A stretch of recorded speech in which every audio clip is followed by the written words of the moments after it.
let's make some more bread, of course. Today I'm making some regular yeast bread, but that's not the main goal of today. The main goal of today is actually to make several loaves of breakfast bread, and we'll get into that in just a second. So in the comments below, tell me, what are you making for your freezer or for your pantry? I'd love to hear. And if you're new to our channel, I am Julia. I'm one half of the Canny couple, a small homestead family in rural Virginia that work every single day to merge homesteading frugality. And one of the ways I do this is I try to make sure I keep my freezer full of ready to eat foods, so we don't have to rely on more expensive convenience items that we do keep on hand, but we can really pull out those cheaper items and pull them out of our freezer. So if you, we would really appreciate if you'd like and subscribe if you like this kind of content. So what are we making today? We are making yeast breads, and the yeast bread that we're focusing on are breakfast yeast bread. So we're going to make a cinnamon swirl bread. We are going to make a peach like bomb, like peach stuff bread, little like peach stuff rolls. We are going to be making a pear butter swirl bread, and we're going to be making some yeast bread. So those are what we're making today. Very simple, very easy, basic bread recipe, but we're going to tweak it just a little bit. Just smidge it to make it a little sweeter, to make it a little bit more decadent, a little richer for those, small breakfast portions.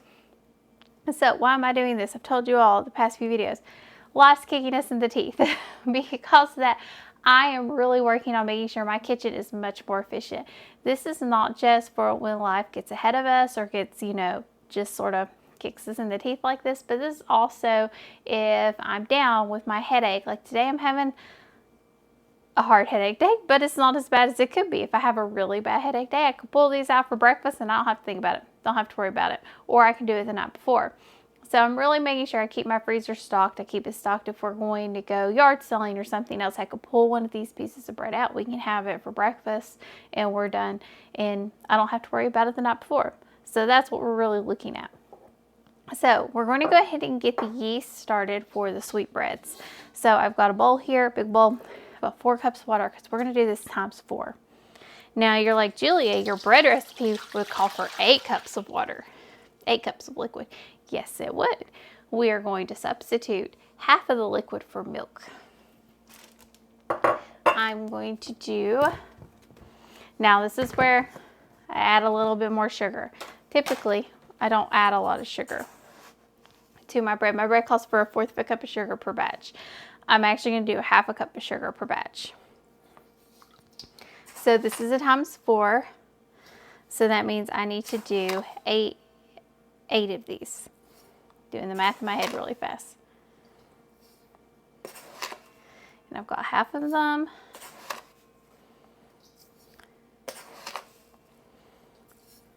There we go. Now, if you've never made bread before, I'm going to tell you, it's daunting when you first hear about bread. You're like, I don't know about this. I don't think I can make bread. Like, it can be a little overwhelming. It can be a little daunting. I understand. Now, I'm adding my yeast. This yeast I keep in the freezer. I just went ahead and pulled it out for this. I need to do 6 tablespoons since we're doing a time 4. My recipe calls for 1.5 tablespoons. But I understand being daunted by bread. I really do. I overwhelmed, fearful, all of those things. I was with you a long time ago. I got a bread machine. That really helped. I know a lot of people find bread machines all the time. Sorry. For sale. So I would tell you to go look at like your local Goodwills, places like that. See if you can't find one on sale that way. And it will kind of help give you a leg to stand up on. Now, I'm going to tell you, it's not infallible. You're going to make mistakes. You're going to make errors, even with a bread machine. You're going to have bread that goes in poof, and it does do different. You have to follow the recipe. You got to follow the instructions. But I'm not going to judge you if you use a bread machine because I have one too. I do make all of my bread homemade now, though. So I could probably get rid of my bread machine, but nobody's going to buy it. I mean, I'm telling you, I use that sucker.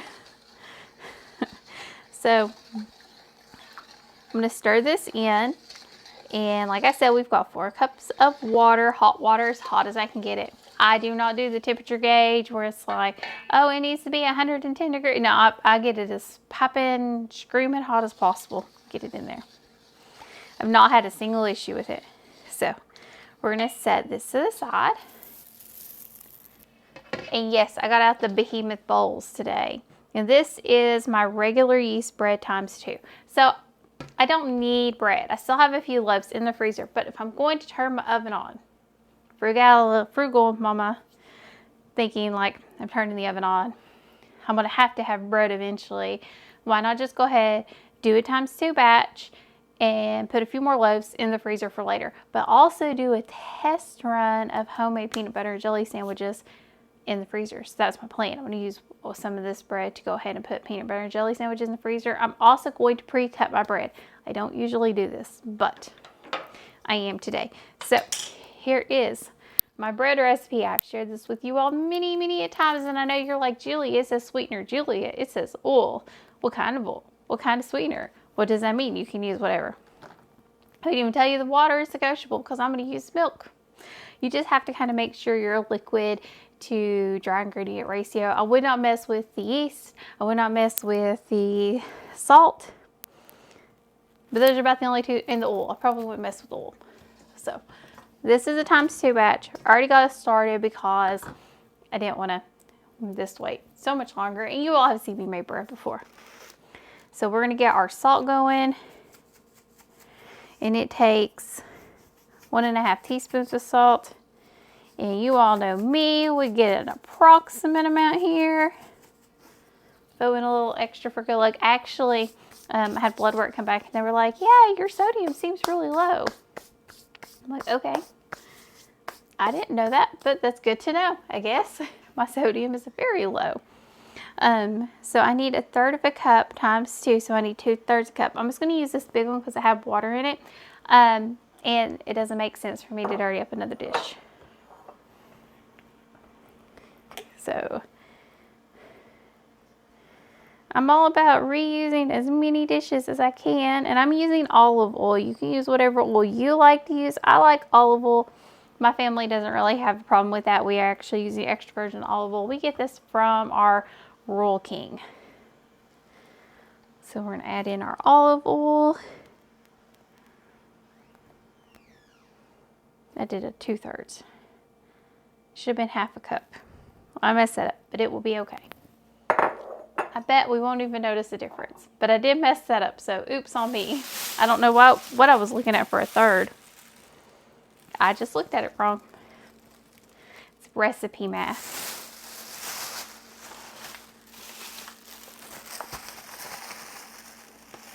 Sometimes it just happens. You're like, wait a second. I could have sworn that it said a tablespoon. It says a teaspoon. Okay, I need to get a measuring cup. Just pull them out just in case I need them. You all can tell I'm in like the middle of harvest season right now. So we got the pumpkins. We actually ended up buying those at a local farmer's market. Those big Hubbards were around $9, and that's a really good price if they're as meaty as our Hubbards have been in the past.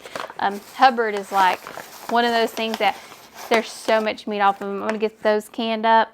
And then I have all those jars because I'm in the middle of doing a lot of potatoes, and I'll be canning those squashes as well. So I'm going to need around 10 cups of flour. We are going to start off with 8.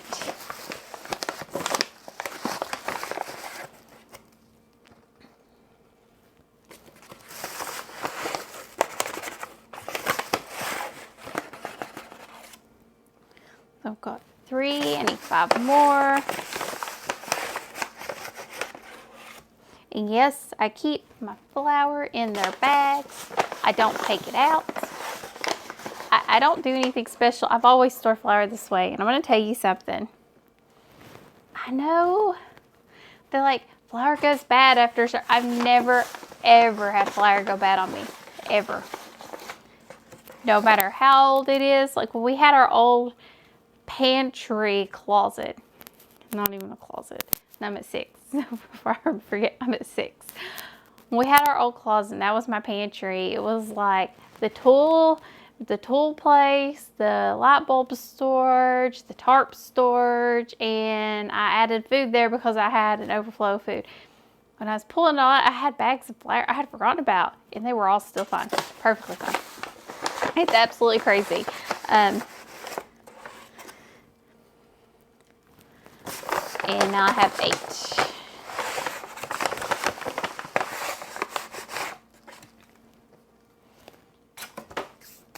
Okay, 8. You can see here, we're just going to mix. And you can see how bubbly the yeast is. I actually pulled some yeast that I had in the cabinet that I had bought to get me through. I had ran out of yeast, my big bags of yeast. I get those on Amazon. And I only have to buy, last time I bought them was like 4 years ago. But I do bake a lot more now, so I'll probably have to get it every 2 years, which is fine. Yeast does not really go bad in the freezer. I've never had yeast go bad in the freezer, so I keep mine in the freezer. I pull a little bit of it out. But if I'm doing a big baking like I am today, I will not keep it in the freezer. So let me know, comments below, or is your freezer full of stuff you got a can right now? Because mine is. As you can see, I am like full on out. Got everything and anything that needs to be done right now. I've got tomatoes to be canned. I have syrups that need to be canned. I have elderberry syrup I need to can. I have all the potatoes that have to be gotten through, plus this, plus all the meat I need to get through. September is going to be crazy. It's absolutely nuts. I feel like I've been canning something every day. Okay, so you can tell this is really sticky. Really, really sticky. I'm gonna need at least 2 more cups of flour, if not 3. So, we're getting to the bottom of my bag.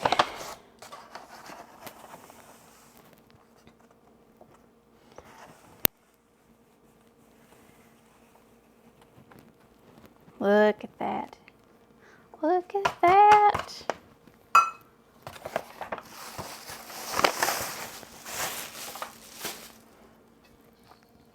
And we'll just keep working this in. And I will go through, once I get this next batch ready, yeah, this will be ready to use my hands in it. I'm going to do all that at once because this batch is now ready to go as well. So I'm going to set this to the side and I'll finish it here in just a minute, because I'm going to get the flour and the oil in our really big batch of bread here. So you can tell, look at that bubble. Look at that. That means your yeast is done what it needs to, and it's a lot browner because of all that sugar. But it's okay. It's okay. We're making a lot of bread here. A lot of bread. We need a cup of oil for this one. So we don't use a lot of oil. I don't really cook with a lot. Like, I think the most I use oil for is actually to cook eggs and to bake bread.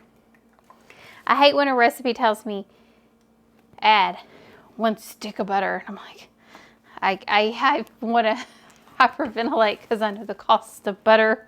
It's like, I can't do it. I cannot add that much butter. It kills me. I'd rather do butter powder, but I also know butter powder is not cheap either. So it's just so hard now. It's just so hard. Some of the things that we used to get so reasonably priced have just gone so outrageously expensive. I'm lucky if I can get butter at $3.50 a box. That's my sale price if I can find it then.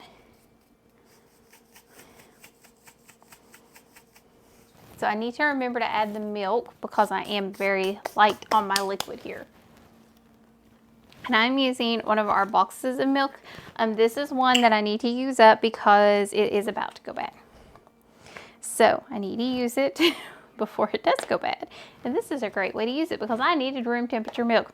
And this doesn't look like a lot of milk, but this is a lot of her drinking milk that we would have used. So it just made sense for me to use up this one that was going to go. So it's 4 cups in here.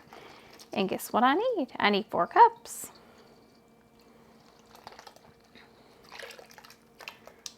When I make bread like this, I guess when I experiment with things like this, I really just look at the recipe how does that recipe work, what needs to stay the same with that recipe. Like, you don't change the amount of flour very much. Sometimes you have to adjust your flour, but you don't really. I'm trying to make sure I don't lose my spoon in this liquid.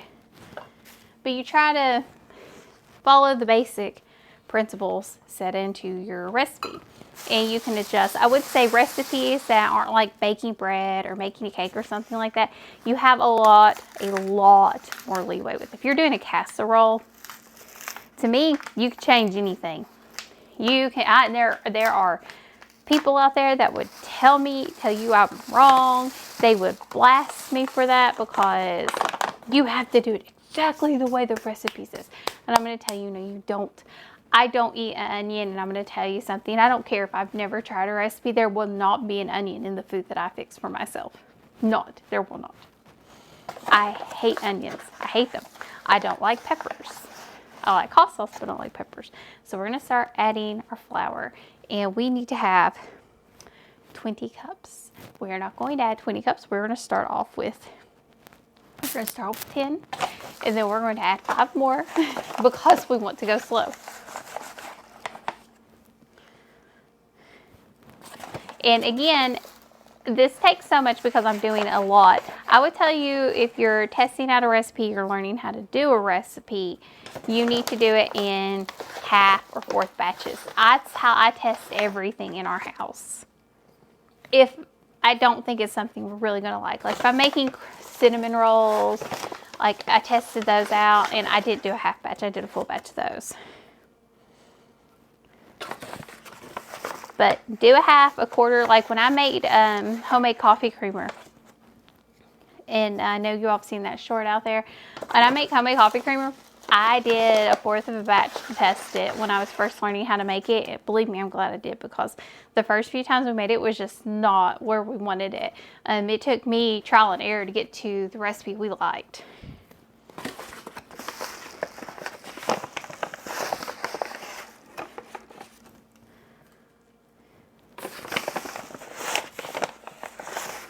I think I'm at 10.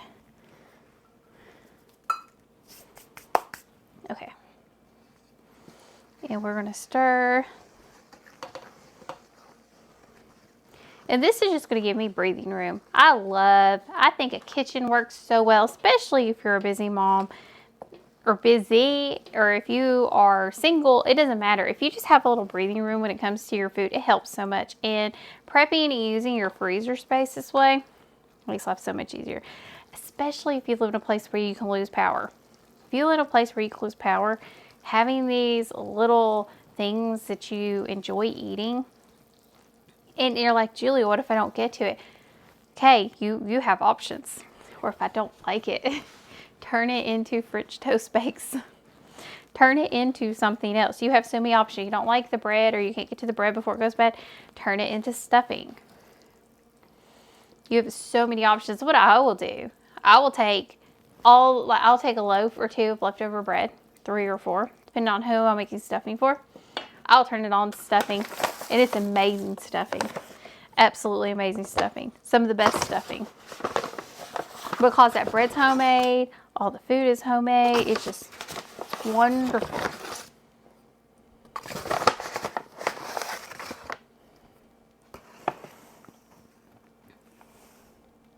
I didn't get to enjoy it last year. I made some really good stuffing last year. We got to enjoy it for one meal. I wasn't up to par. My headache was really bad at that point. And I had overdone it, getting Thanksgiving ready. And Aaron kind of handled the food and everything. I closed it all up, and he was going to put it up. He forgot to put it up. He felt so bad. He felt awful. I mean, he felt so bad because I was like, you guys made yourself sick, take care of it and everything. And but it was what it was. You know, he couldn't help it. It was not his purview. It's not what he's used to dealing with. And I didn't blame him at all. But I'm hoping this year to really get to try make this stuffing. Because I even make the cream soup homemade. I'll do cream and celery soup in mine, and I make it homemade. It's so yummy. And that really helps cut down your costs when you make this homemade. Plus it tastes 1,000 times better, and you're controlling your ingredients. That's like our big thing, is controlling those ingredients. Because they put a lot of different things in them, and you're like, what is this? Just what is this? Okay, I'm going to need at minimum 7 more cups of flour. That's not an option. I knew I was going to need a bunch of flour today. So, and now the Walmart where we typically get flour carries 10-pound bags of flour, not 5-pound bags of flour. And it's 60 cents cheaper. So for us to get the bigger ones, it's 5 something. That one's like $5.30. And then for us to get this, it's $9.97. So we have switched to the 10-pound bag of flour. I know a lot of people put their flour in something else. I don't. I go through it so fast, to me it's not worth it.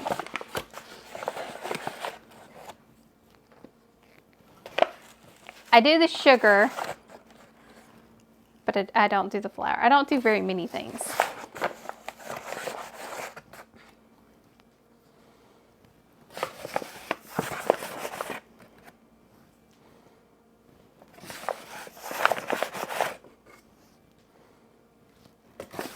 And I will split this into another bowl because it's going to have to double in size. That takes about an hour. These are going to have to double up, get bigger, and this will take about an hour. So I will put this into 2 different bowls. You can tell my bowls are big, but they're not big enough for that. So I'm going to set this, we'll give it a quick stir here. I'm at the point where I'm going to have to use my hands. Which, yep, there we go. Okay, let's start here. My hands are clean. They are clean. I've scrubbed them hard today. I cleaned our stove, or polished our stove today. That was one of my big chores to get done. We got some stove polish, and I was like, let's get it done. The wood stove, because we're hoping about a month before we actually have to start running it. But we don't know. The weather could get really, really bad. We are in the area with Farmer's Almanac that it could be cold and dry or cold and wet. And in our area, wet means ice when you say cold. So we are getting ready, getting as much ready as we can for the weather to be bad. I do need to start re-going through our water jugs and I think I'm going to need another cup of water. Still just not a cup of water, but another cup of flour. It shouldn't stick to me. It shouldn't really stick as much as it is right now. And I always run it off. So I don't want to waste any of it. If I'm going to go through the effort of making it, I'm not going to waste anything. We always try to make sure we're ahead and we have plenty of water on hand. All of our jugs have clean water, fresh water in them. That way, if we need to for the animals, we have what we need.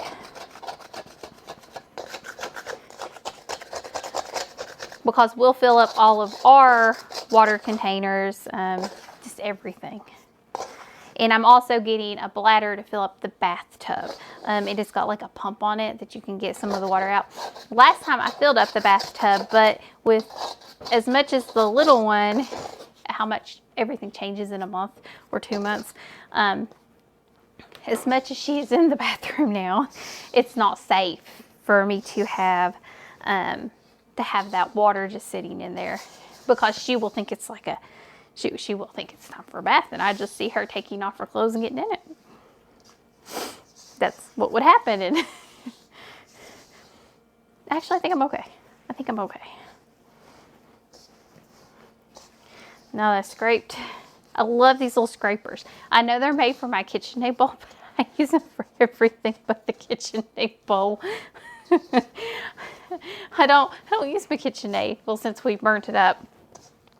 We've talked about getting something else, but I don't know if it's worth it at this point. We'll see.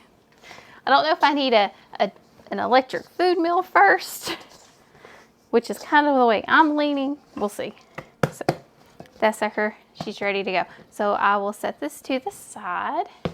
We'll trade places here. So that's a time 2 batch. It's just going to get massive. It's going to get really, really big here in a couple of minutes. or an hour. My kitchen's pretty comfortable right now. We're like in the 70 degrees, 74, 75 right now. 73 is what my little thermometer over here says. That's a prep. If you do not have it, get some of those little battery powered thermometers. You can get them on Amazon for like 15, 20 bucks. They are so worth it. If you lose power, or if you're just trying to like regulate your house temperatures, we use them everywhere. Every room has one. Our bedroom, her bedroom, the office, the kitchen has one. The basement, we have one in the basement actually near our hot water heater, or around our hot water heater. What we use it for is to see if we need to do something to make sure that the hot water heater, our pipes don't freeze. So we can regulate, because we haven't been turning on our actual central house unit. We've just been using the wood stove to keep the house warm, and it does a really good job of keeping us comfortable.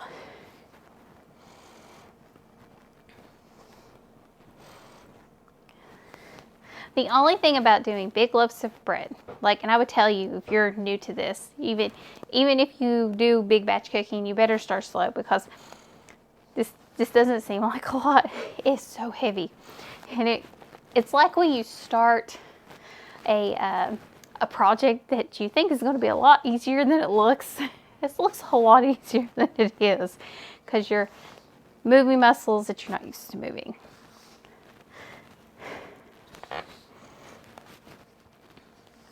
But I think I might need a little bit more flour in here, because this one is very, very wet, and that was expected.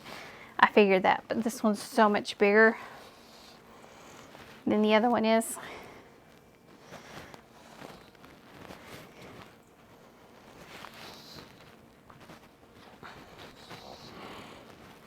I'm gonna have to rub my hand here in just a second. Let me get out a cup of flour.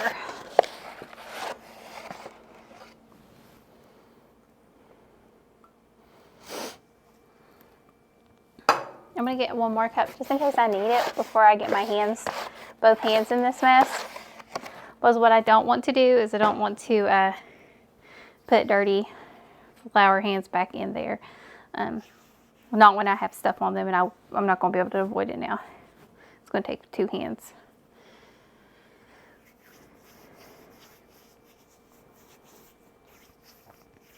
Stuff just peels off. I've seen people use olive oil.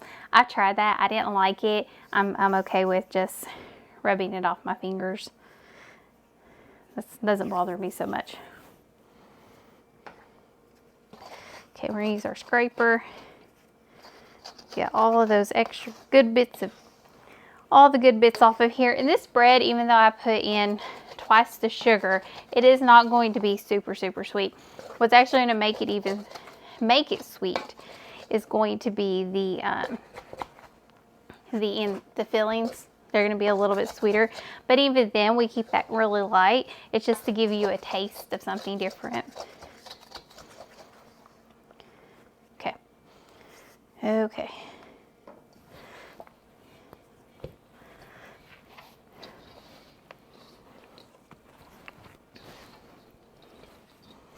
I'm going to go ahead and tear this into 2. Like I said, she's too big for this bowl. I didn't want to dirty it. I didn't want to have to do this in batches, so I just do it in. You see how much we're going to throw in this bowl. I'm going to throw a little bit of that flour and stuff over there in here. And now that gives me the ability to really work this one form it into a ball, because it's not so big. I cannot form it into a ball, and I can't get those small amounts incorporated into the flour or to the actual dough itself. You all are noticing like I'm going through and I'm scraping the bottom and getting these hard pieces and a little bit of flour. What I do is I just shove them into the inside. And then when I need it, it kind of gets incorporated in there. And that works really well for us, or works really well for me. I've never had a problem where when I've cut it to the bread, I've had a big old piece of like a hard piece in the bread. I've been doing that. Gosh, forever since I made. Sorry, my face is itchy. Ever since I started making biscuits. All right. So you can tell. Look at the difference. Like, yeah, it's not perfect. It's not perfectly formed, but trust me, that's gold right there. And that's what I think, like, everybody expects their bread to be like this perfect sourdough-esque look, and it doesn't have to be. You just have to get it incorporated, and then you can really work on making it look pretty if it matters to you when you're actually making the bread. Well, this is the rise warmth base. I need that little bit of flour.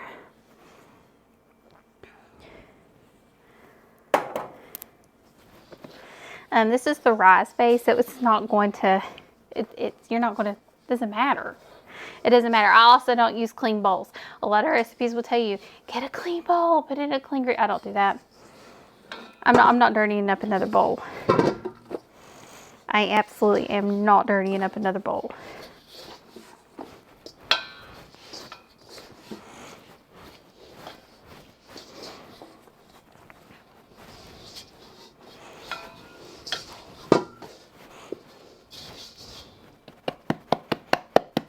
Okay. All right, here we go. Another nicely formed, very, very pretty. I'm going to get these little pieces off of here and shove them up inside of it so it will incorporate as they start to rise. And we're going to get all of these covered and let them sit. I will put one in the oven. The oven's not on. I will put it in the oven and let them all sit for an hour till they double up in size. So when we come back, we'll see what we got. It's been about an hour. Everything's rose. I did go ahead and get the regular bread into my little pans here. As you can see, it's in the middle of its rise. I actually bought these pans on Amazon. I bought a lot. I bought 24. But I do a lot of baking. So I have 6 loaves for bread here. 1, 2, 3, 4, 5. Yeah, 6. 6 loaves of just regular yeast bread. We're going to get a lot more breakfast bread out of this. So I hope I have enough pans. I might have to dig out the rest. I have 24 of these suckers. So I've got my first half here. And we are going to get some, we're going to make the, I think, cinnamon first. Because this is the one I want the most of, because I know Aaron likes it a lot. And so I have a cup of sugar here. 1 cup of sugar. And I'm going to take some cinnamon. I'm going to go easy on the cinnamon. I don't want to overwhelm anybody. So it might be a half a teaspoon, or not, half a tablespoon. We're going to take some vanilla and add it to this sugar. Just a little bit. This is home vanilla. It is not as old as this bottle makes it look. I do wash this bottle. It's a glass bottle. It's a Watkins imitation vanilla extract. Yeah, I think it was actually still had some of the Watkins imitation vanilla extract in it when I took it out and cleaned it. But I use this for my homemade vanilla. And if you haven't seen that video, homemade vanilla, super easy. It is per ounce of beans, you do 1 cup of your base, whatever you're using. You could use glycerin. I use just a plain vodka. And I've got a fork here to mix, and I need to add, we'll do the spoon. I'm going to add some molasses to turn this into a brown sugar. Now you don't need a lot of molasses. It just depends on how rich you want this to taste. So we've been using the same molasses for ages. So brown sugar is something I have stopped buying. I have just not bought molasses I've not bought brown sugar in ages. Then we're just going to mix this up. I'm gonna try to get the rest of that brown sugar off of there. My fingers are clean. Before you all yell at me. I don't like to waste. I just hate to waste.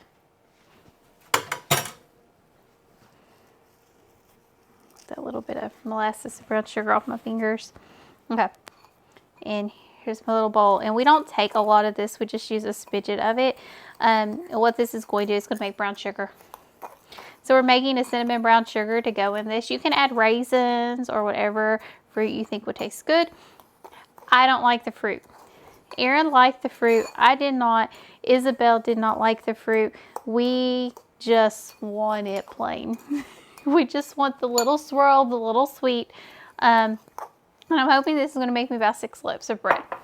So let's get pans going here. I'm going to set this aside.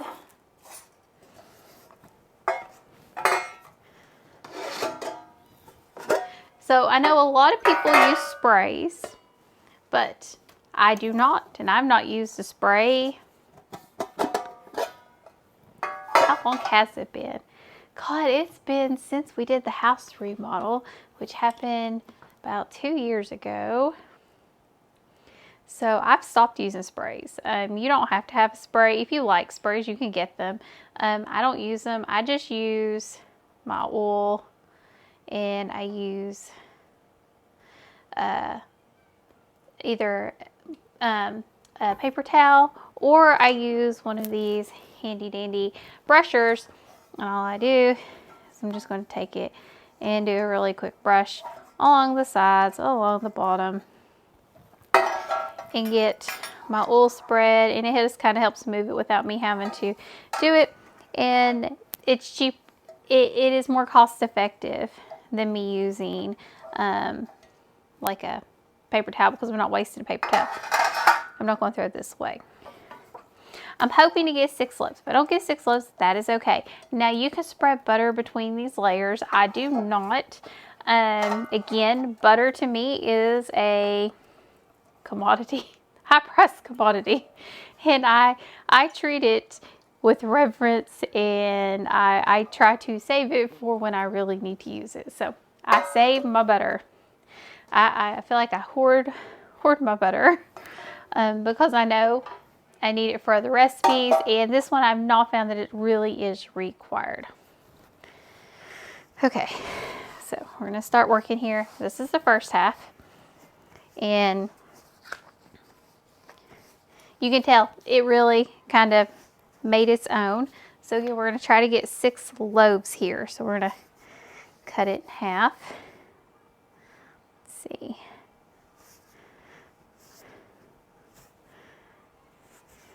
I'm going to try to weigh these out and see if they all fill about the same.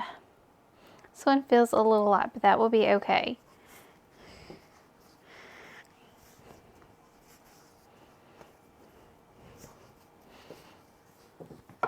What I will do is I'll do a couple, like one of these, and kind of show you what we're doing, and then we'll move on to the next one, because I know most of you don't want to see me do 50 loaves of bread. So what we're going to do is we're actually going to take our rolling pin here, and we're just going to roll this out the best we can. Now this is a yeast bread. It does not roll out great. It's not supposed to roll out great. But we're just going to roll it out enough to come over here and make it so we can get some of the cinnamon into it and get this tasting yummy. And then we'll re-roll it up and make our loaf of bread. And we don't want to make it too thin. We don't want it to be too thin, because again, we're making cinnamon bread here. We want the bread to be up front too. We don't want this just to be all sweet. So we're going to do 2 spoons of this sugar, maybe 3. And if I have an extra one, I'll do an extra loaf of the pear butter bread. And if I get some of this on some of this other bread, that's okay too, because it's all the same. So all I do is roll it up. Look at that. It looks nice and lovely. I'm going to put it at the top. I'm just going to make sure it kind of gets coated. And then this is going to sit, and we're going to let that get a good rise. So I'll get 6 loaves of that, 5 to 6 loaves of that. Now I do need to be able to tell the difference between them. So we're gonna do the peach, not the peach, but the pear next. I'm gonna show you how we're gonna tell the difference between the two. This is pear butter, homemade pear butter, made into my crock pot. It tastes amazing.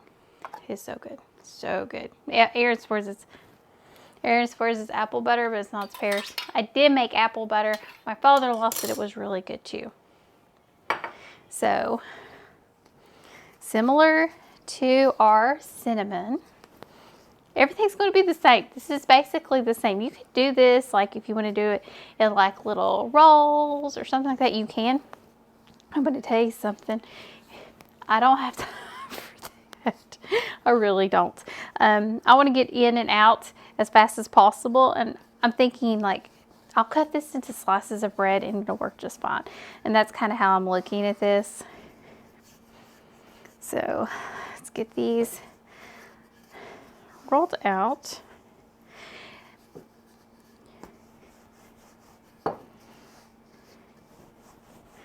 Running out of room. Bread's bumping up into my arms here. If you don't get it perfect, that's okay. I don't care if it's perfect. It's going to go in bellies and people are going to be fed. So I don't really care about perfection in the kitchen. I know a lot of people do, but I think we spend way too much time worried about that.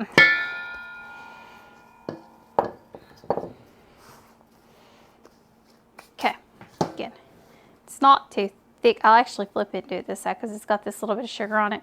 And it won't matter because this, they have the same seasonings in here. I need to get another spoon. So I'm gonna do a good plop. Don't want to do too much, but enough. And then we're just going to lather that on. When I told Aaron I was going to make this, he was like, ooh, that sounds nice. I was like, I know my people. And I know what they like. And I know Aaron loves the cinnamon bread. It is one of his favorites. I've made it a few times and he just loves it. But I will say, it's not as good cold. It does require to be a little warm. And what we do is I will just, now I'm going to have to be a bit more careful with these because it does slide a bit. So what I will do is I will just put it in the microwave for time, wait, defrost if you, or you could pop it into a toaster. It just depends on like if you want the mess. I don't use our toaster very often. We actually just have a 1-slice toaster oven, the little toaster, and it's all we use. Unless I'm doing a big batch, I might use my Ninja. So what am I going to do here so we can tell the difference? So you might be able to tell the difference, but they'll kind of cook and look similar. And they kind of look similar in their little things. But what I'm going to do is I'm just going to put a little slit down the top of this with my knife. And then it will just kind of split as it rises and as it bakes. So that will kind of give me sort of like a no, like, okay, if I see a split in this bread, that's telling me that this is the peach butter bread. No, the pear butter bread. I'm so sorry. I'm having a hard time keeping up with what is what. Okay, now let's get to the peaches. So, peaches. I took a pint of our home canned peaches. This is what they look like. And I mixed them with some flour to get them kind of thick with the sugar water. I just did it all. I did it all. Sugar water, flour. It kind of looks like a cobbler filling. Didn't add any more sugar to it because it does have some sugar in it.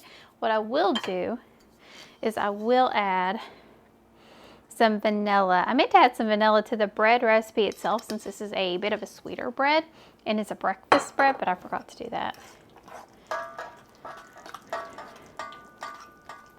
So I'm hoping to get like 2 of these in here, maybe 3, we will see. And this is one I'm expecting to be a bit more of a mess. So we're going to treat this one with care.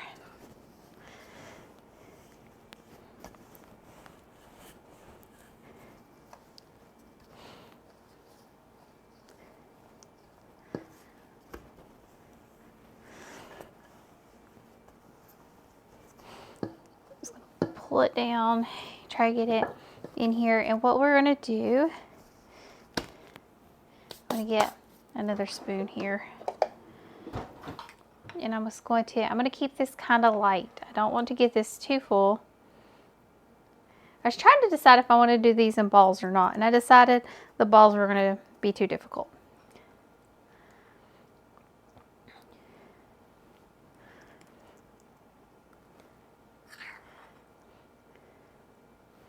I think Aaron's going to really, really like this one. And I like to get mine towards the end. Yes, it might be a little bit messy, but I was going to make these into rolls. I just decided it was going to be too much, and I'd rather just roll them up to be able to tell the difference. Like you can see, like this one, we're just going to roll it into like a heart shape. We got to kind of be careful because we don't want to lose it. And you can kind of see it here on the end. You kind of see it's in the middle there.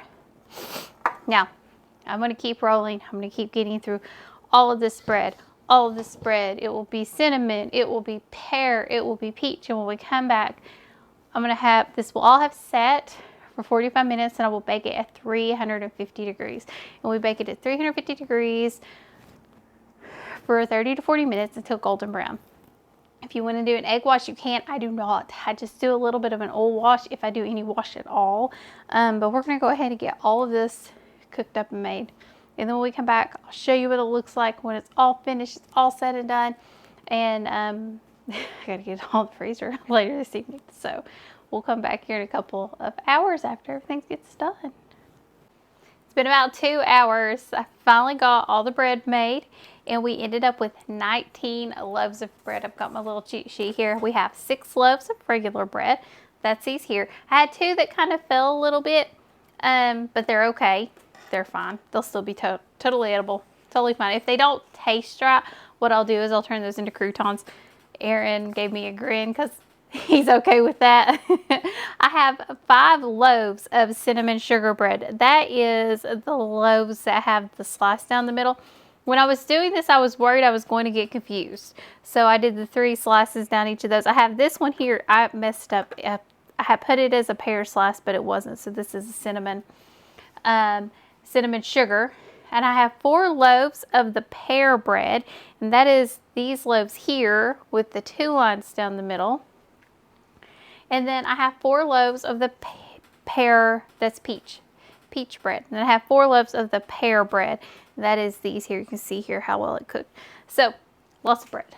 And this is going to fill our freezer. And this is a lot of breakfasts. And Aaron's got a look on his face. He can't wait. He's like, yes. Like especially the cinnamon sugar one. Like I said, it's one of his favorites. He likes it with the raisins. I left the raisins out because Isabel and I didn't like the raisins. But the house smells amazing. The bread looks good. We'll get all this cut up, put in the freezer. We'll try making peanut butter and jelly sandwiches and see if we can do those from the freezer here with this bread. But stocking up the freezer just for busy mom days, busy days, or an emergency situation, we have a lot of bread to eat. And the little one's already dying. She's wanting it. Yeah, I gotta cut bread now. Gotta cut bread now. Like that was the thing. I want bread right now, Mama. Give me bread. I would like the bread's not even baked. Can I have bread? Like eat your dinner and I'll get you bread. So I got to figure out which one they're gonna have tonight after dinner. So, but that's what we have. Make sure you check out our link tree to see all of our other content. You know, send us a comment down below. What are you cooking? Are you putting food in your freezer? Are you canning right now? I'm kind of trying to do both at the same time. It's a little busy. So let me know in the comments below. I'd love to hear what you're doing. Again, I'm just trying to juggle both. And as always, thank you for joining us on the Canny Couple, where we work hard, live simple, and enjoy life. Have a wonderful day.